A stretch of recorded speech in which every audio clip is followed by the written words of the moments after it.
The voice looks, the voice sounds so radio perfect. It can Who's straight go on Sanjay's. Sanjay? So let's see, he's ready. Yeah, Yeah. record ready. Okay.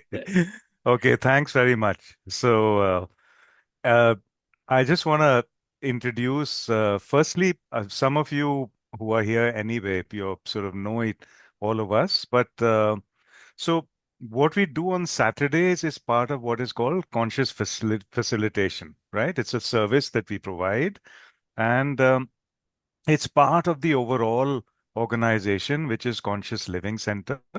And so the various services provided, of course, are not only coaching, training, but also consulting and advisory.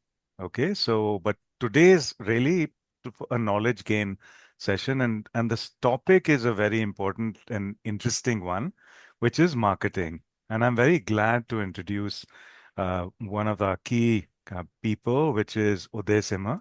And he has been part of marketing not only within India, but has been part of multinational organizations. Now, there's so many that in his experience, I'll try and limit it very quickly so he can get on with it, right? So he's basically a seasoned professional, over 26 years of experience in growth marketing, advisory, program management. He's launched many products for companies like Intel, and he's been part of Forrester Research, etc., etc.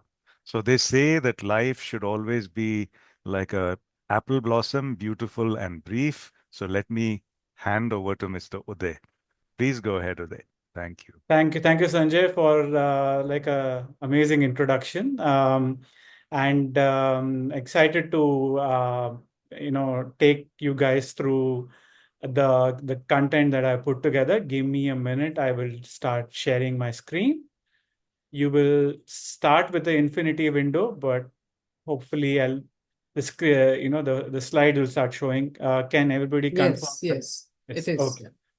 So today, what I want to do is to give everybody an overview of what marketing looks like as a field right now, and then identify career options for you, and then share some of my colleagues and friends' career journeys with you, which will help you understand how amazing somebody's path can be, and how interesting it can be, and how infinite the growth possibilities are in marketing. And it will also hopefully help remove some of the misconceptions people have about marketing.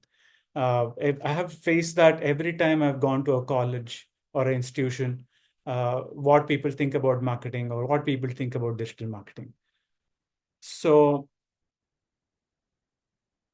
give me a minute.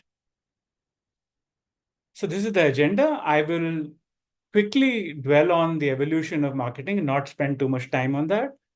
Give an introduction to B2B and B2C. We will cross that bridge as we come there. And then look at some examples of what these organizations look like.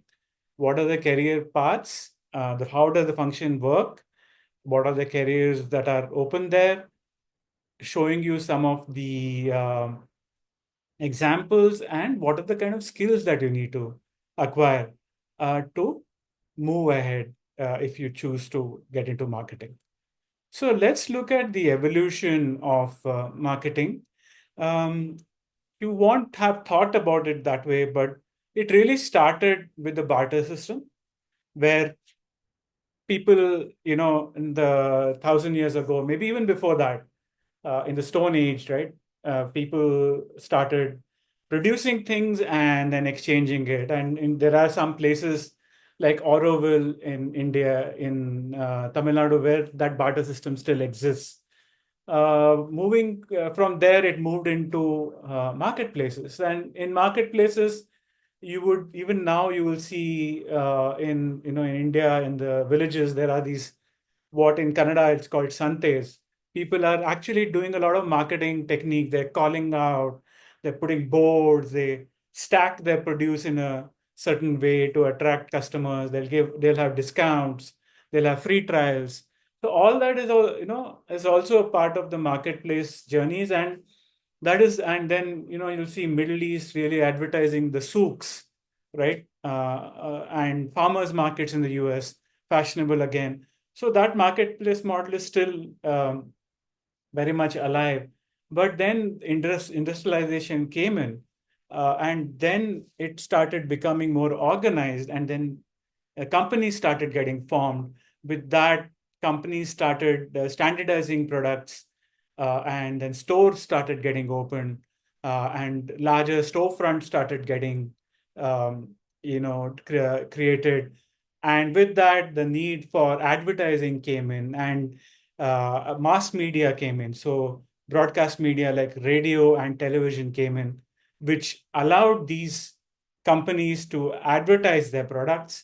Also, the other thing that came in is outdoor advertising and print and newspaper advertising, which allowed these companies to again have presence. But then it continued into the 21st century in a limited way, also entering the internet as a medium. But all this was very fragmented. And you would have the same company really, the marketer finding it very difficult to do justice across all the mediums and catch the customer's attention properly.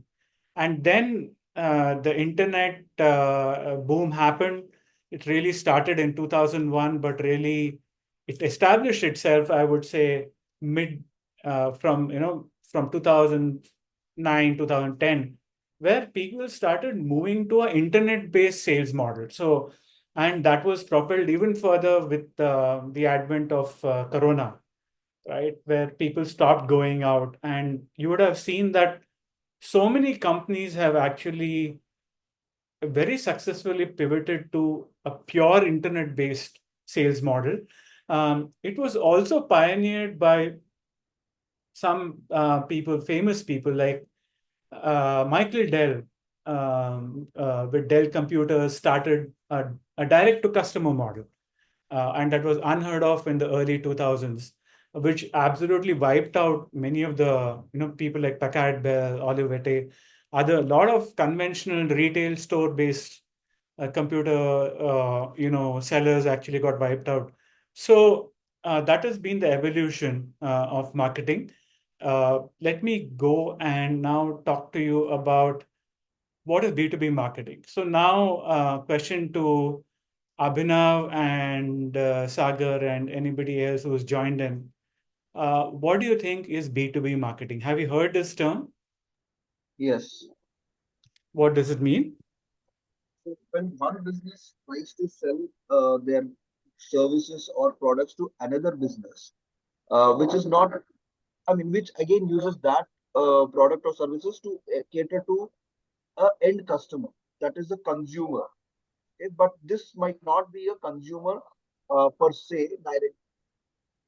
Okay, for example, a guy who is selling oil and grease, okay, for machines, he is selling it to another company which he uses in his machines to manufacture products, which he may later either sell it to another business or to an end customer direct. Bang on, Sagar.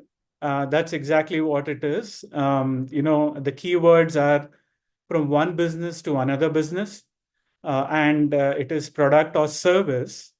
And so it doesn't necessarily need to be a physical product. And the goal of the B2B marketer here is really to attract the business and help convert the sales team, help the sales team convert the lead into a customer. And then also later on, I will talk about how the marketing team also plays a role in retaining the customer. Now, the next term is B2C.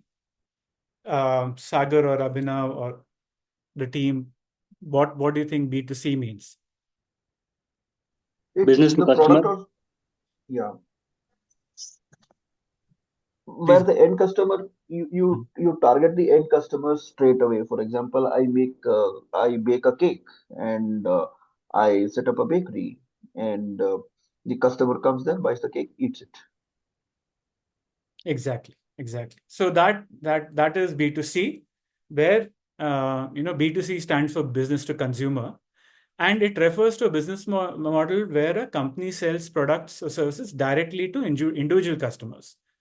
Now, there the focus of marketing is to raise brand awareness, increase the engagement levels, and drive sales. Now, an example of this is Amazon.com or a Myntra, or it could even be now, there's a lot of Instagram selling, right? Instagram store. So many of the product guys are directly going onto Instagram, then they have a small storefront at the back, and they're able to then have a very lean organization to directly service the customers.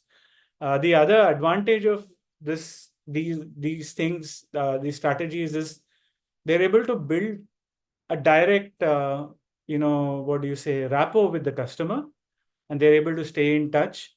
Unlike, say, the other traditional B2C marketing models where there was a complex distribution system, you really, like if you were selling shampoo, you would never know who the customer is unless you do a very complex reach out to the customer or a trial. So things have really taken off pretty much, and it has also been a very equaling, last few 4 or 5 years. It has really leveled the playing field, right? A Hindustan Lever and a tiny mom and pop business, manufacturing organics products in a suburb in Bangalore. They have the same amount of rapport with the customer, maybe better rapport, forcing people like Hindustan Lever to launch their own Ayurvedic brand and stuff like that. So it's been really exciting as a marketer to see how B2C has evolved. And as a somebody who's been primarily a B2B marketer, I have actually adopted a lot of the B2C marketing strategies into B2B because they do in many ways I feel like they do have a lead because they have that sense of urgency and the need to convert immediately, right? Their survival is based on that immediate response from the customer. So I have already focused and explained this, so I'll not spend too much time. But let's look at the pain points, right? As Sagar had rightly pointed out, it's more on personal needs and convenience and cost for B2C. Convenience in terms of, say, Blinkit is a good example of convenience, right? Swiggy, Blinkit, and personal needs is, the whole personal care segment, which is exploded, right? Because now even things that were taboo is now actually very easily it can be ordered online. And then, whereas in terms of B2B, it's more serious and larger things like return on investment, operational efficiencies, business challenges and stuff like that. So let's move on and look at the sales funnel, right? What a B2B sales funnel and a B2C sales funnel. You can see that the B2C sales funnel is shorter and the B2B sales funnel is much longer. And I have actually called it out here. Now, that doesn't mean that this is easier, right? This is longer and takes more time. And there are more steps here. But I would say in many ways, B2C is more challenging because it's make or break. You launch a campaign, you're spending $1 million on, say, Insta and social media. If you don't get these many sales, it is wasted, it's gone. It is the customer would have forgotten about you. Whereas in B2B, you're really building trust and slowly, getting the customer's attention. And then sometime later, say 6 months or 1 year later, the customer is going to convert. So there is no, even a customer who says no right now or is indifferent to your communication, it doesn't mean that you working on them will not yield results. In my experience in B2B marketing, it's also called influence marketing. I used to work for a company called Intel, where I would actually do a campaign as an umbrella campaign for companies like HP and Dell to sell their servers. And people would very easily, they could come to me and say, how can you prove that you really influence? But then HP and Dell's numbers would actually show. But that would have been a 6 month long play where I have actually done a countless number of activities to convince those end users that this product really makes sense to them. Whereas here, it's more exciting, more quick turnaround. In fact, I know for a fact that I have a friend in Amazon, they can do up to 100, 150 offers a day, like when an Amazon sale is going on. They're constantly monitoring the inventory. They're, anything that is not selling immediately 30% off. And then they're buying media like crazy. Whereas in B2B, you would buy media with a 3 month plan, right? Or focus more on PR and stuff like that. So moving on, let's look at what a B2B organization looks like. Now, here what I would want to do is there are two clear flows that are happening here. One is an outbound flow, and the other one is an inbound flow. So that has been a big change that has happened. Earlier, it was always outbound. It was always um, a rude word for it is spray and pray, right? You do a multiple set of activities, and then you think that a certain activity is making sense, or attribution is a very popular word amongst marketers. हवा चली और बारिश आया मेरे वजह से पौधे उग रहे in Hindi, right? So that kind of indirect ad. But now with especially digital fronts for all the companies, and almost 60 to 80% of the, even in B2B marketing, decision making happening online. Inbound marketing is a very serious thing for every B2B company. So you see that demand generation and field are integrated now. So earlier, sales was a separate function, marketing was a separate function. But now, all the CMO roles that I have had have been where the inside sales team has actually reported to me. And I was actually redesignated in certain startups. I was called a revenue officer, and I was responsible for that quarter's target. And the salespeople had to modify their strategies based on what campaigns that I'm running, what messaging that I'm running. And the inbound flow this way, which goes this way, is feeding into the entire brand and content marketing and the entire story here. Now, what I wanted to focus on here, of course, today's conversation is not about how B2B marketing works, but really how diverse the career opportunities here are, right?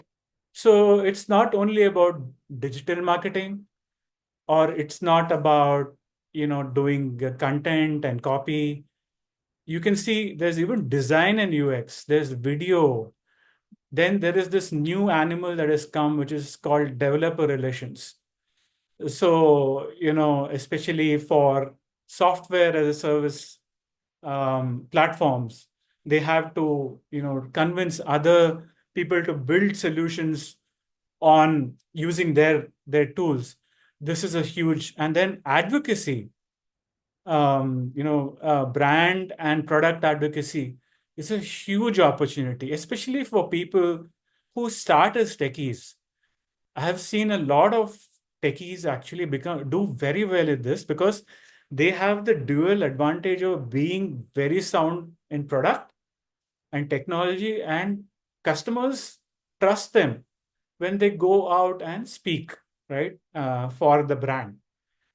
Similarly, digital, though it is still outsourced quite a bit, there is a big momentum that has happened over the last 4 years, especially during Corona, is what is called as the agency inside, where most of the companies are finding it very, very troublesome to outsource things and then wait for things to happen.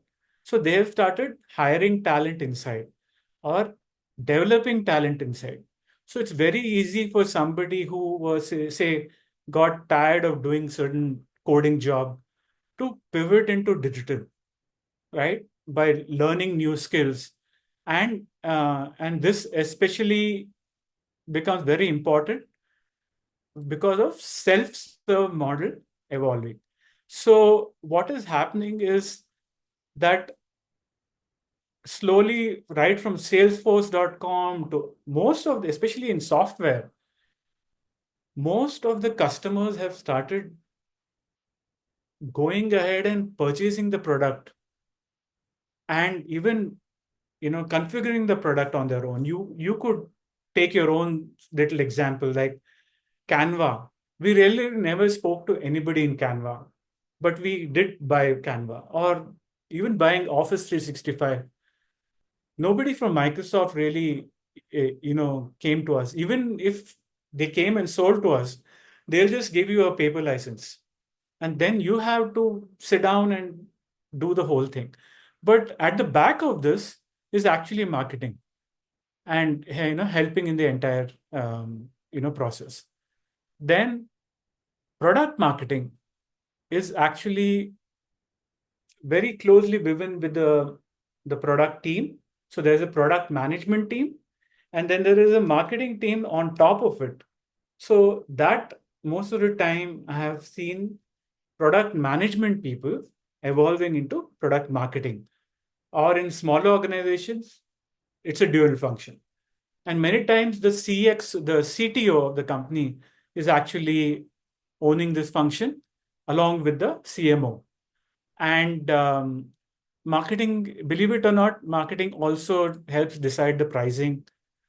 And of course, the event engine is something that marketing owns. In larger organizations, they also have a dedicated marketing operations team. Now, marketing operations team is really focusing on the efficiency of the revenue engine. So the sales team and the marketing team, are they doing a good job? Are they, for every rupee spent, every dollar spent, are they able to generate the X amount of revenue that is expected out of them? And also, they'll focus on automation, right? So MarTech is marketing technology. So that is a whole huge field. So apart from digital and SEO and website, this field has, in fact, I have been in MarTech for 15 years now, 17 years. I started when MarTech started. So I am not an SEO expert, but I could sit down and work on HubSpot or Marketo or any of them and build a automated stack. So that's another huge career opportunity for you. Any questions on this? Another piece I think I missed out because the video window is hiding is analyst relations. Now, this has also become very important. And this, apart from the buzz generation with news releases and all that, for publicly listed companies or even VC funded companies, you need to keep the VCs happy. And marketing actually has to work on that.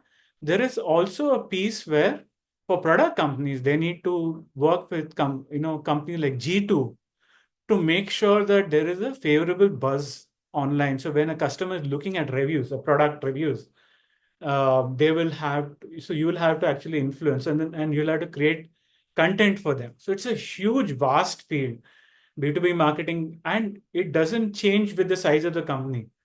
Whether you're a 5-member company or whether you're a 2,000-member company, you have to take care of all this to be successful.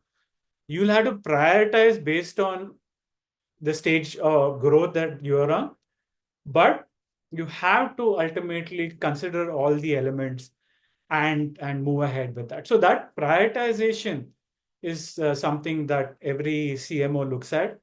But this is also an indication of what all you can actually take on as a job opportunity. And that from there, you can actually evolve and become somebody really influential in marketing.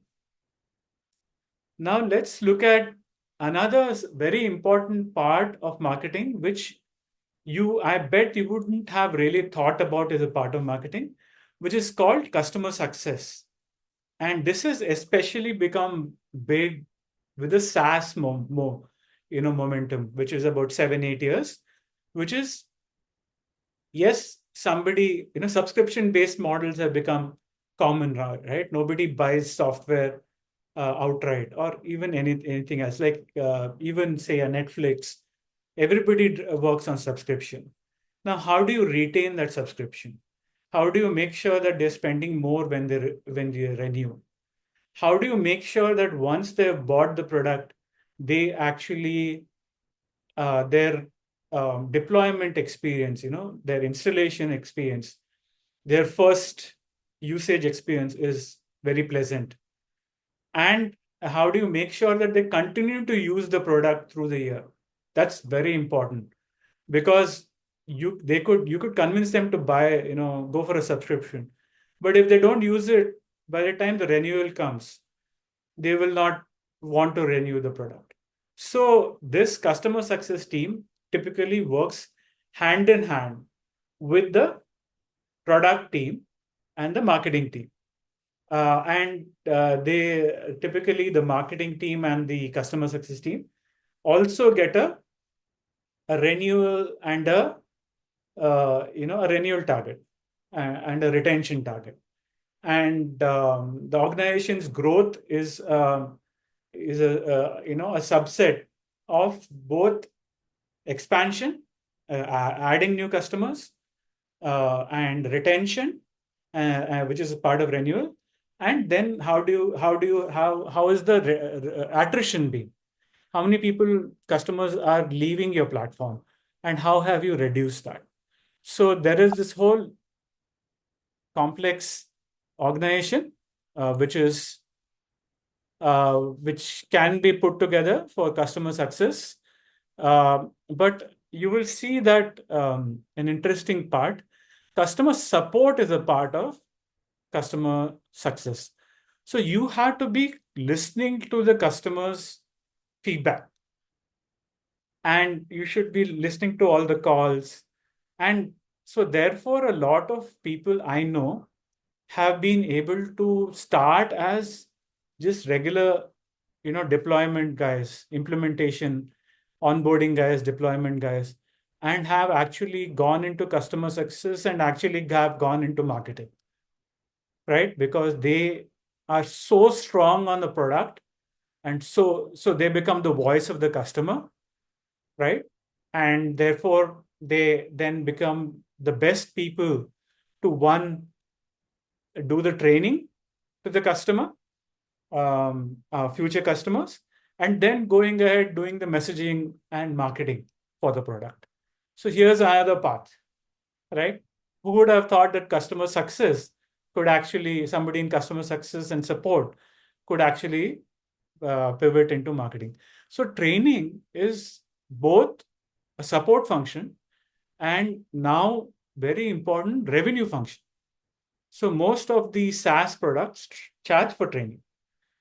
A minimum amount is made available free, but as more seats are added, training also is a very important and huge function, and can actually also provide another element which is called professional services, which is when a customer needs some kind of customization.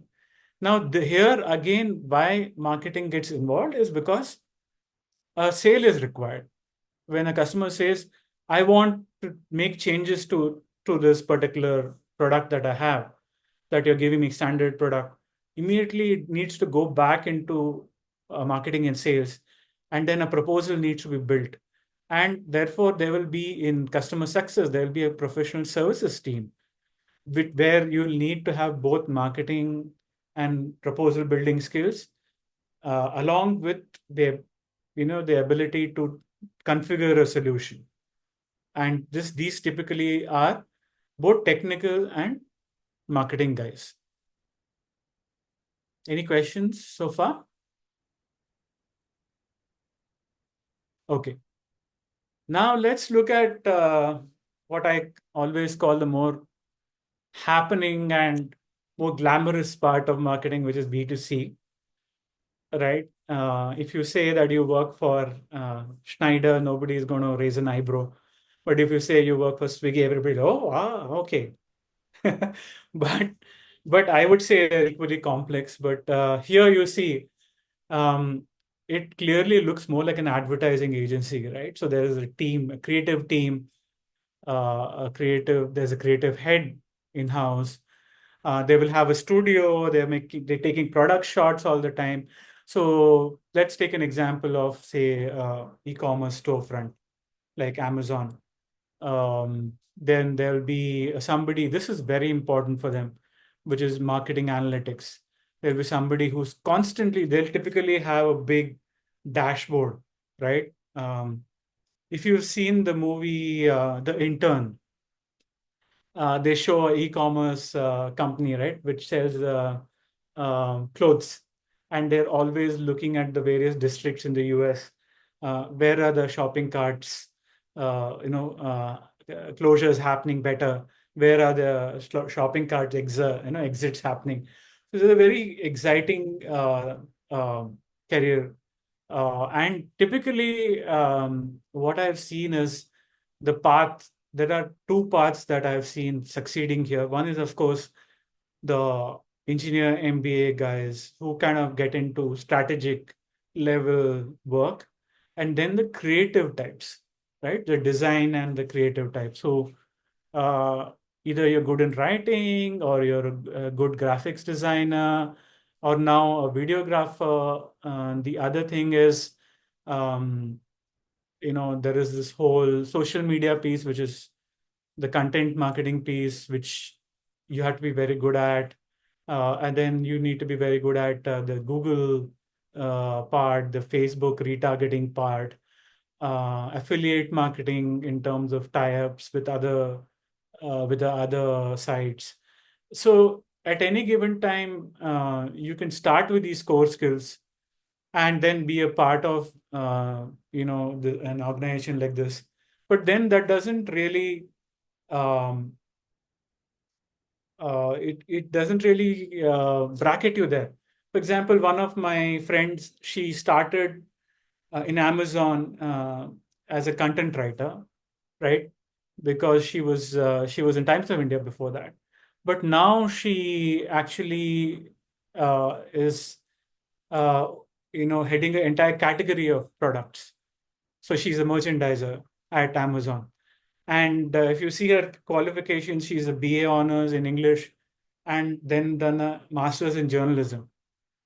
So it is where you start is like a foot in the door, right? I always say that. Where you end up is entirely your effort and how dynamic you are and how you're able to identify the opportunities and switch, pivot. And there is no set path, or and that's the opportunity for you in marketing. It is not like engineering where you join as a junior engineer, then you become a mid-tier engineer, senior engineer, principal engineer, right? That could be life for you, or you could just be an engineer all your life. In marketing, it's not like that. It's very dynamic, and both in B2B and B2C, slightly slower in B2B, much faster in B2C. And if you like that dynamism and growth, then marketing is definitely for you. Now, coming to the 6 core skills, I was already talking about it in the earlier slide. Now, these are the 6 core skills that you could use to make your entry into marketing. One, you could be strong in research. I'll explain it to you what it is. Second, you could be good at strategizing. Third, you could be good in design. Fourth, you could be good at writing. Fifth, you could be very good at people, right? And therefore very good at organizing things, and therefore be a good events person. And the fourth is you could be very good at networking, and that could help you in public relations and other stuff. So research, there are two parts to it. One is the analytics part, and the other, the thing part before that is gathering the data. So both are important in marketing, and both are two separate pieces. So the analytics part, a lot of engineers actually find it very easy to get into it. The gathering part, I have seen more of uh, non-technical degree guys actually get into it, and then also then they are getting into they get a degree in analytics and get into it. But and then there are two parts to it. One is the vendor side, and then there is the internal side. So there is companies which consume the data, and then there are companies which create the data. So the research opportunity is quite huge. Strategizing, of course, you do an MBA and you get into management, design, writing, pretty obvious. You get a design degree. Or you could actually you could have the core skills, do a few digital courses and get into it. Writing, so design and writing, I would say, yes, you can learn the tool, but you do need to have the X factor. If you don't have the X factor, like if you've not, for example, I'm being a little harsh here. If you've never written a single line for pleasure in your entire life, chances are you might not be that person who's inclined to like writing uh, all the time, right? Or like typically there is a sense, like there's an aesthetic sense, both in language and in design, which you have, right? Attention to detail. So those things can't be taught. That if you have that, you can build on that and learn the tools, and then you can develop a career in these areas. Events and social, of course, you can learn and evolve. And then, of course, on top of all this, AI and the AI-driven tools are something that you're not going to run away. I feel like people, so the role is really evolving. So when I started my career 30 years back now, what writing used to mean and what writing means to me today, I still continue to write, right? You can't run away from that.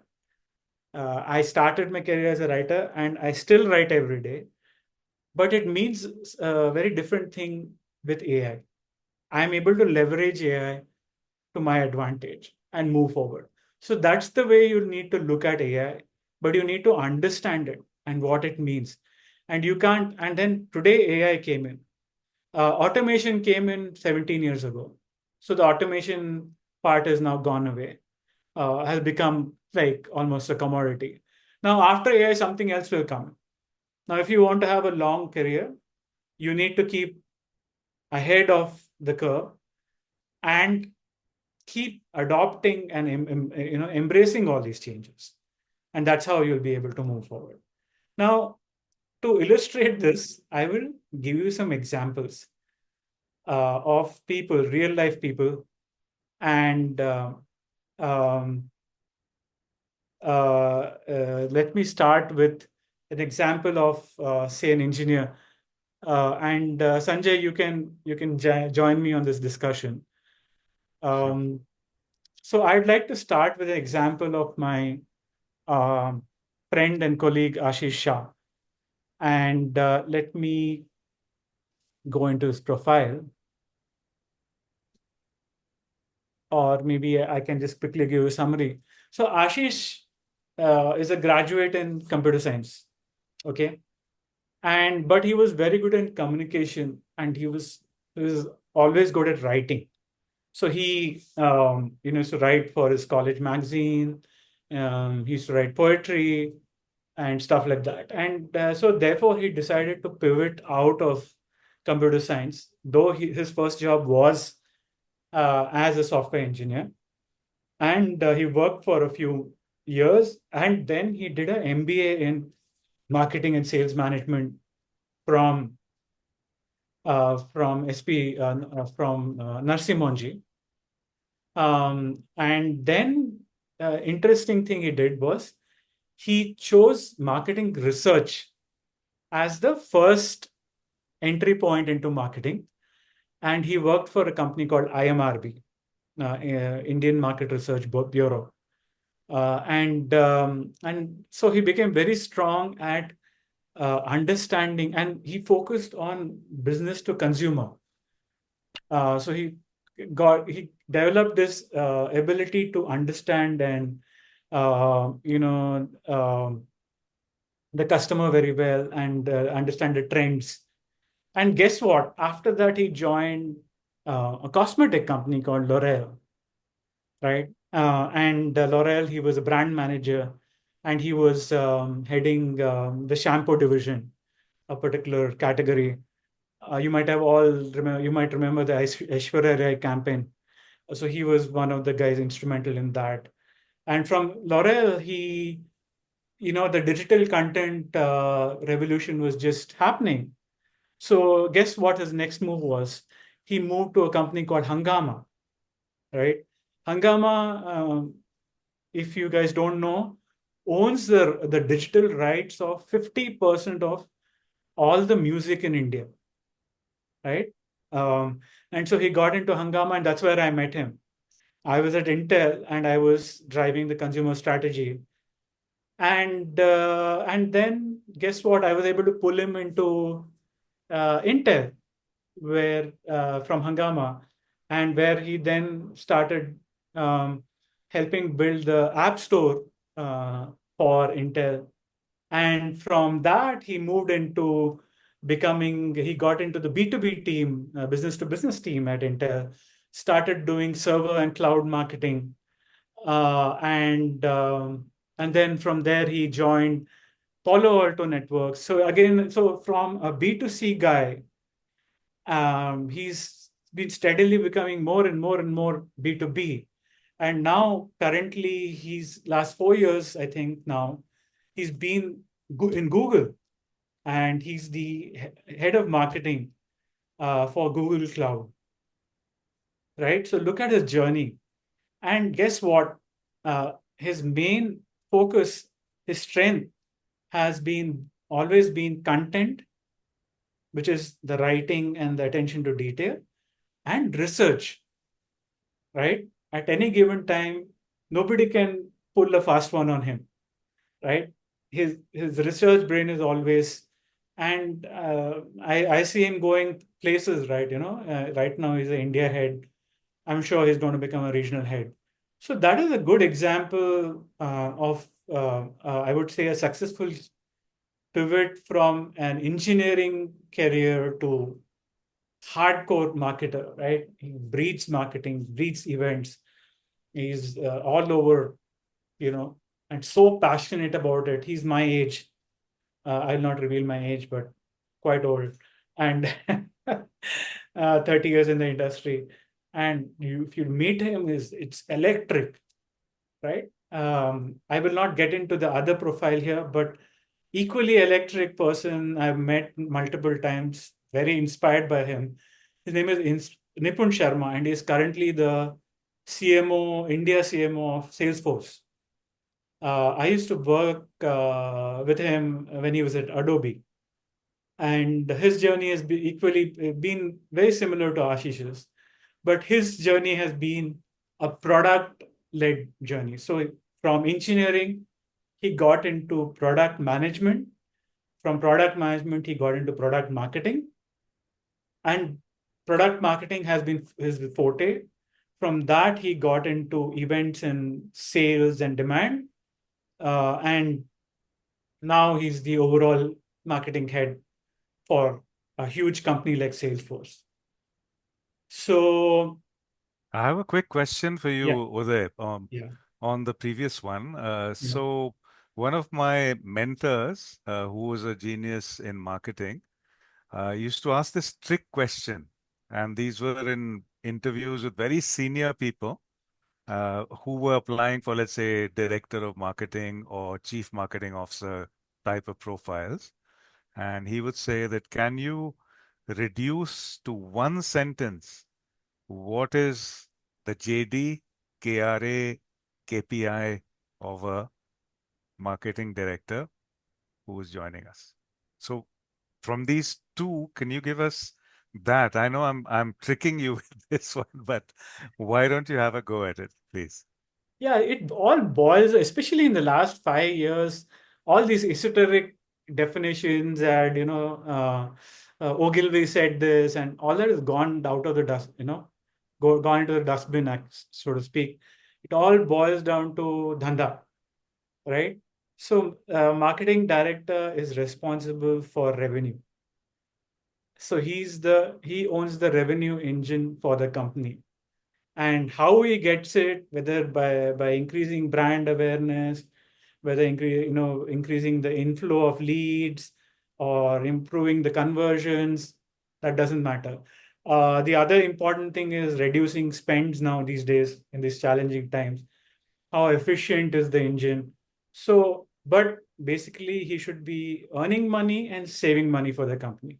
Very nice. In fact, what that person came back with, his one-liner, was to say that it's to create insatiable demand Demand. for the product, service, or brand that the company is responsible for.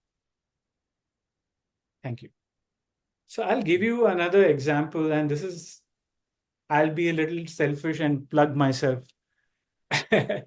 So I'll tell you about my journey. So I started when I was so I did English literature because I always wanted to be in advertising.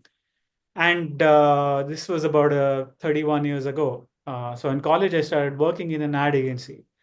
And as a copywriter, moved to Bangalore 30 years back, continued to work in an agency, and then joined evening school. I joined MBA marketing. Finished MBA marketing. Joined the first digital agency in Bangalore called Iron Idea. Started doing work for B2B companies like Intel. At that time, Compaq started its operation. Apple started its operation. Apple India. And then from there, the dot-com boom happened, where I moved into the digital space. I was the product manager for what was the precursor to GoDaddy, right? So the whole web boom and bust happened, after which I joined Intel. My first assignment there was again product marketing for a chip division, but I quickly moved into an alliance marketing role where I was heading the marketing programs for Intel's partnership with Oracle and other B2B software companies, right? Oracle, Microsoft, and other. From there, I joined a division called Software and Services Group. There for 7 years, I was evangelizing the Intel's product and the building joint messaging of Intel's platform and software in general, different software games and other stuff. Basically, building use cases for Intel platforms. And the last part of my journey at Intel was where I actually was heading the partner marketing uh, platform for Intel for APAC, where there were 45,000 partners. So the entire digital engine, and that's where I discovered modern marketing. I ended up setting up the demand center for Intel, the first region to do that, and then I became a global part of the global team. So I became very passionate about inbound marketing, global demand centers, which is why I came out. And last 10 years, I've been part of various SaaS startups, really focusing on demand generation, revenue generation, and the evolution, right? The digital evolution. So that is but one of the things I'll tell you, there's not been a single day where I have not ended up going back into writing or content creation or editing. So that continues to be my strong point. But the other strong point that I identified from my first job, is that I am a people person. So I'm a very good alliance person, program manager, being able to run complex projects, bring people together. So that continues to be something that I have leveraged to my advantage and grown in my career. So So that, again, yeah, sorry to interrupt, Uday, but yeah, it again summarizing this beautiful career of yours, and I see the passion there. So if I was to kind of paraphrase it and we say that, well, answering the question, how can a writer grow in marketing? First, from what I'm hearing is one, write daily, because by writing, firstly, you're organizing your thoughts. Secondly, you're telling stories, which is very, very critical to marketing. And the other thing is to love people and to love whatever people are into and being effortlessly, or I would say relentlessly curious about what's going on. So exactly, thanks for sharing. Yeah. exactly. Okay, now the last one, which is finance and business graduates pivoting into marketing. Now, this is, I would say, out of all of them, what I find really special. And I have known this person for 25 years now. And his passion for the industry is unparalleled to none. And the person I'd like to highlight here is not Daryl, but Daryl is, of course, the other example I had.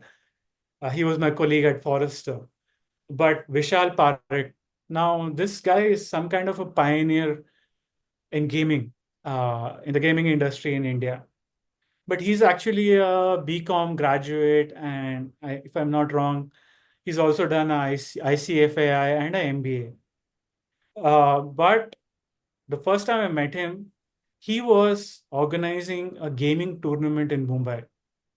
So, he was working at what was called Zipac at that time, Reliance's gaming arm. And then, like, okay, as I got talking to him, like, what is a BCom and an MBA dude doing, running around in a gaming platform? He's like, gaming is my passion, and events is my passion. Right? He said that I like organizing events and getting people together, and he's used that to his utmost advantage. He started with that, and guess what? From that, he ended up joining a company called Kingston, which makes gaming devices and memory storage device.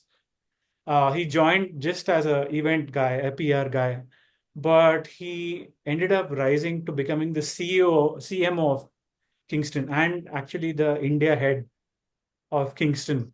And he was that for 15 years. And he did everything there. He set up the retail chain for Kingston. He got Kingston's brand name presence established in online retail. He, got Kingston events becoming the, mainstream. And he continues to, he did not, the main thing is, um, time came for him to move out of Kingston after 15 years. He decided not to lose his focus in gaming. I was giving him a lot of what you would call as ways of like pivoting into, say, B2B. I say, you're good at storage. Why don't you get into enterprise storage? Join Western Digital or something like that. He said, Uh, no, gaming is my passion. Sorry, And Uday, yeah, just giving a time reminder because yeah, we we have are two very minutes. committed to the audience Yes, to keep it within our time sure. and very quickly surmising this beautiful example, a person with facility for numbers, a predisposition towards doing project management at the highest level, and of course, highly creative and loving the whole multimedia, online gaming, and all of those things. So again, driven by passion, which was that staying awake till 4 a.m. in the morning, as they do, and so on and so forth. So Yes. I'll take this opportunity, firstly, to thank you very, very much for the very, I would say, heavy diet of marketing, which is, very, very intense and covered everything which was to be covered out there. Any other people want to sort of add any points or anything at all? Hi Sanjay, Sagar here. Hi, Sagar. Please go ahead. Yeah, more than adding, I have this one question. Look, marketing, like you had shown in the initial slide of the evolution of marketing, or if I have to put marketing slash sales, while I understand the difference, where do you think this is going to further evolve with this impatient generation already on the block in the next 1 or 2 years? What do you think is the focus of evolution of marketing? Yeah, so I think there are two things that you need to look at, huge things that have happened, right? I was speaking about it earlier. One is the evolution, the automation that has happened, right? And the second thing is the emergence of AI. These two things have made it very challenging for people in many ways because earlier you could do some basic things and prove your value, right? There were a lot of labor kind of, implementation kind of people that were required. But now with automation and AI tools and stuff like that, it has really become a challenge for certain people, but it's an opportunity for people who are more imaginative, creative, to really be able to launch their products very professionally, get their messaging out, and focus on really creating an impact on the customer. So I would say the big change that has happened is the democratization of marketing, and the what will have to now evolve for future marketing professionals is how do you go from here, right? What is the new skill sets that you can build, which which takes it to the level that we have brought the industry to, and further evolve it. So I think digital, and it is also, the other thing is there's a huge difference between the audience we were talking to and the new generation, right? The generation alpha, is that they're the digital native generation. So the way we need to target them and speak with them and sell to them as the digital native generation, even in B2B marketing, gets into the decision making, roles, is something that needs to be figured out and evolved. Uh, Hello. thank, thank you, Sanjay. Thank you. I had a small add-on. Sorry, somebody wanted to ask. I have a small add-on if I'm permitted to. Look, am I permitted? Please go ahead. Yeah, please go ahead. Yeah. Hey, look, the entire story that you showcased was more to do with very big businesses, like the examples that you gave, all that.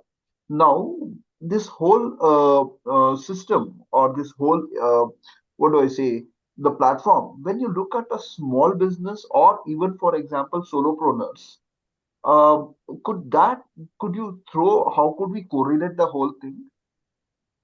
We will not be, I mean, I'm a solopreneur, for example. I Yes, don't yes. have this entire bandwidth of even managing myself, nor do I can afford. So what do I do?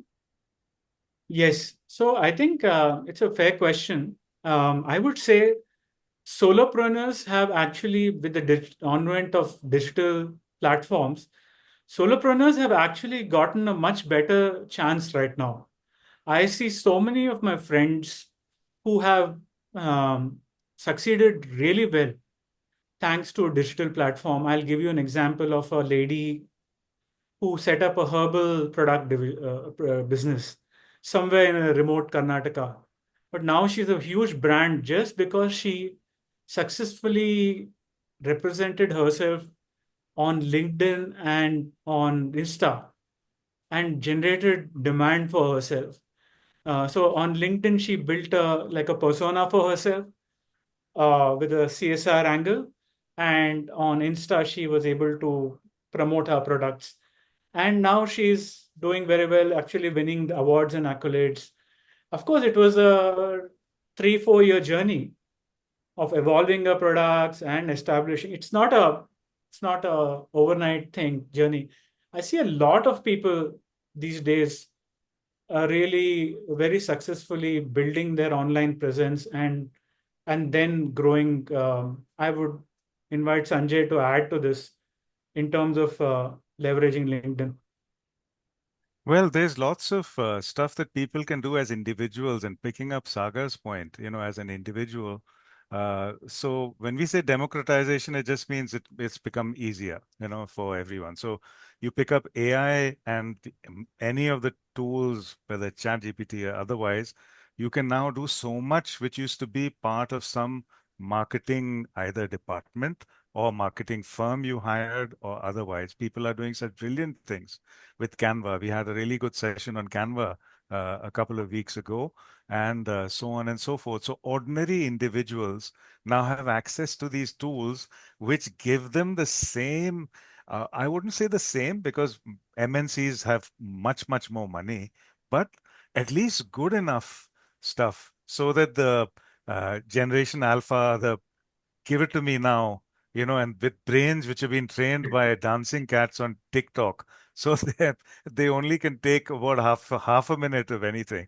So those are the kind of things. And of course, LinkedIn is very good. Asarji, why don't you go ahead, please? Sorry. Yes. Yes, please go ahead. Thank you, Sanjay. Uday, I would like to go back to the basics where you started. And if I understood correctly, talking of B2C, you spoke of Swiggy or Flipkart or Zomato or something like that. Correct. Where would you place, say, Bata? No, Bata, won't you call it B2C? Bata is also B2C. So But even it is, yeah. But Bata also has B2B. it also has B2B, Yes. but Bata also has B2C. And Yes. similarly, Indian Oil. Bata is primarily B2C, but they also Yeah, have industrial products, which is B2B. right. Yeah, So maybe similarly, Hindustan Unilever would have both B2B and B2C. B2C. So it's Yeah. not only through Zomato or Swiggy or anything, even Correct, through correct, traditional Yeah, there are marketing. many. Actually, there's even B2B2C, so correct, yes. correct. Yes, B2B, sorry, B2C. go ahead. Yeah, Okay, that's what I just wanted to clarify. correct. Like if, say, a tea company, right, like Lipton, it sells directly to the customer. It doesn't sell directly to the customer. It sells through distributors. But then it also has the institutional sales, right? It sells to hotels and other guys. Oraka, it's called Oraka segment. So, so that is the B2B arm of Lipton. Okay, right. Okay. Any other questions, or should we wrap up the session? I'm very conscious it's a Saturday and people may want to get on with their weekend or get back to work. So, anyone? Uh, okay, so I think it's time to firstly thank Uday very much for that wonderful session with so many elements to it. And thank you to the audience as well for staying on and asking the questions and indulging in the debate. So, hearty applause to everyone and thank you for your presence. Thank you. And look forward to you joining for the other conscious finishing school sessions that we will be doing together. Okay, all the best. Okay. Thank you. Handing over to Archana now. Yep. Thanks. Thank you, all the participants, and thank you to Uday and Sanjay. Uday, for making the whole session. I mean, we could go on for the whole day with a workshop on marketing with what you presented. And of course, Sanjay, for the wonderful moderation. Thank you both. And thank you, each and every one of you. See you next Saturday. Bye-bye. Bye. Bye. And next Thank Saturday, you. Bye. Archana, are you going to announce about the Uh, next webinar? We will, yeah, actually, we have a very interesting person, but I will put it in the webinar group. Since we are going past the time now, I wouldn't like to take any more time. I'll put it in the group. Thank you.